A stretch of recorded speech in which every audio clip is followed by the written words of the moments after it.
National conference की ओर कि इनकी ओर से कोई भी रिजर्वेशन मॉड्यूल या परसेंटेज बदली जाने वाली नहीं है, ना ही नेशनल कॉन्फ्रेंस की मंशा है बदलने की। आप देख रहे हैं द जेएनएफ न्यूज और मैं हूं आपके साथ नीतू सिंह। इस समय मेरे साथ आरएस पठानिया है जो एमएलए हैं। बातचीत करते हैं। सर, आज बहराज मलिक की हेयरिंग है, क्या लगता है ये वर्चुअल हेयरिंग में इस बार क्या कुछ खास होने वाला है? क्या लगता है उम्मीद जिस तरह से डोडा के लोगों को बंधी हुई है कि वो बाहर आ जाएंगे? पब्लिक सेफ्टी एक्ट में माननीय महराज मलिक जी कस्टडी में हैं, कोर्ट के पास से मैटर विचाराधीन है। संसद के पटल पे हम ऐसा कोई विषय ले नहीं सकते जो कोर्ट में विचाराधीन हो, और मेरा ख्याल है मुझे भी टिप्पणी करनी नहीं चाहिए उस पर, लेकिन एक छोटा सा एक सुझाव सलाह अपनी जुबान पे कम से कम लगाम थोड़ी सी देनी चाहिए।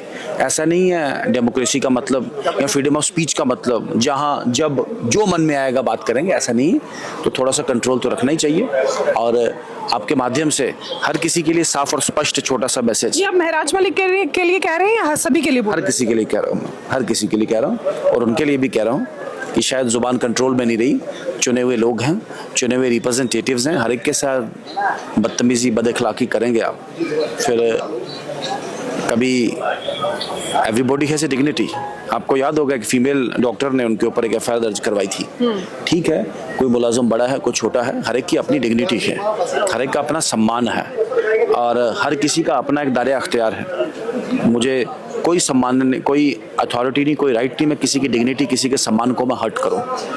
तो खैर मुझे लगता है जल्दी अदालत का फैसला इसमें होगा, और बाकी साथी बताया क्या सहानुभूति है उनके लिए, ऐसी कोई बात नहीं। सर, एनसी का मानना है कि अगर स्टेटहुड मिलता है तो यहाँ से पीएसए को, जम्मू कश्मीर से पीएसए को भी हटा दिया जाएगा। पीएसए लाई ही यहाँ पे नेशनल कॉन्फ्रेंस, आपको तो पता है। लेकिन अब बरखिलाफत क्यों? देखिए, ये तो कहानियां लोगों को सुना रही हैं, ये स्टोरियां जितनी टाटा ये लाए, पीएसए ये लाए, और पीएसए अभी देश के बाकी कारणों प्रांतों में भी है।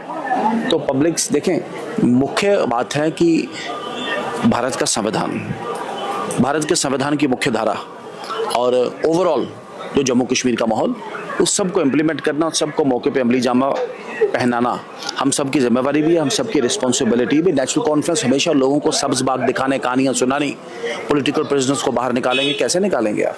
और ये डेफिनेशन क्या है, what do you mean by political prisoners? जिसने भारत की दंड संहिता के विरुद्ध को काम किया तो उसके विरुद्ध एक्शन तो होगा ही ना। What do you mean political prisoner? 370 वापस लाएंगे? अरे सुप्रीम कोर्ट ने फैसला सुना दिया, पार्लियामेंट ने कानून कहां से लाएंगे?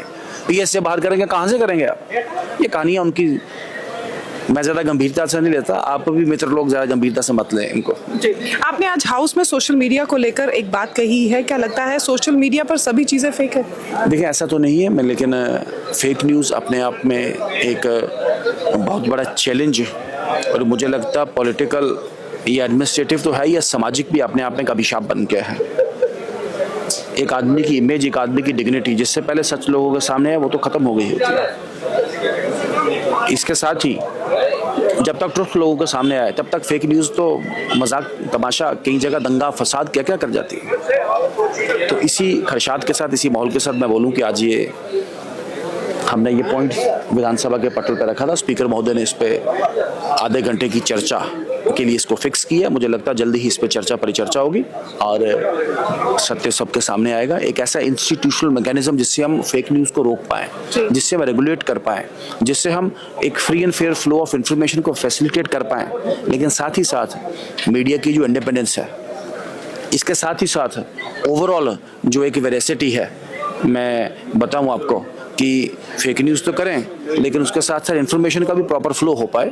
इन सबको बैलेंस करके मुझे लगता है कि अच्छी बात जरूर करने में, एक सिस्टम सेटअप करने में हम जरूर कामयाब रहेंगे। सर, रिजर्वेशन पॉलिसी को लेकर जो है वो कहा गया है, ऐसे में पीडीपी का ये मानना है कि जितने लोग हैं उतनी रिजर्वेशन होनी चाहिए। आप इस पर क्या, किस तरह से आप इसको देखते हैं? देखें, जम्मू कश्मीर में भारतीय संविधान के तहत, भारतीय संवैधानिक पद्धतियों प्रणालियों के तहत एक रिजर्वेशन मॉड्यूल इन प्लेस है। ये रिजर्वेशन मॉड्यूल अपने आप में और पूरी टोटलिटी में मैं आपको बता दूं कि ये पूरा का पूरा एक भारतीय संविधान की अभिव्यक्ति को कहीं ना कहीं ये डेमोन्स्ट्रेट करता है।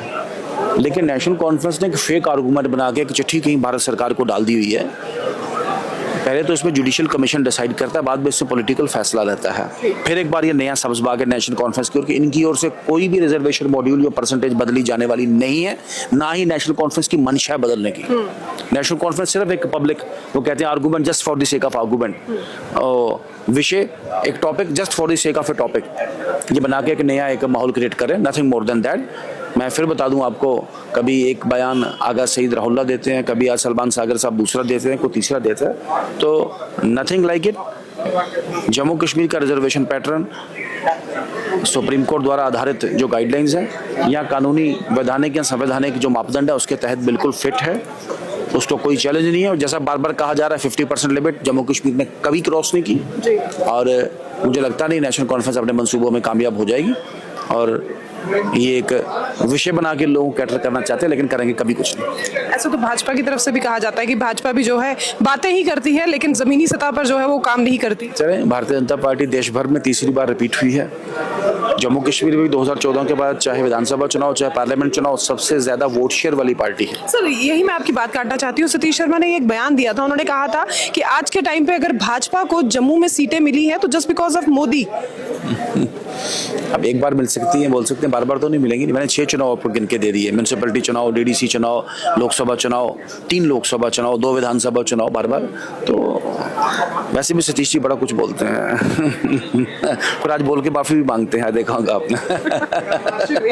तो ये थे हमारे साथ आरएस पठानिया, जिनसे हमने बातचीत करी। महराज मलिक की आज वर्चुअल हियरिंग है, हालांकि अब इस पर ऑनरेबल कोर्ट क्या डिसीजन लेती है वो तो देखने वाली बात होगी, लेकिन आरएस पठानिया का एक पर्सनल जो है उनकी तरफ से एक तंज कह लीजिए या एक सुझाव कह लीजिए, उन्होंने कहा है कि अगर वो बाहर आते हैं तो महराज मलिक को अपनी जुबान पर नियंत्रण रखना होगा, नहीं तो पीएसए अभी भी है।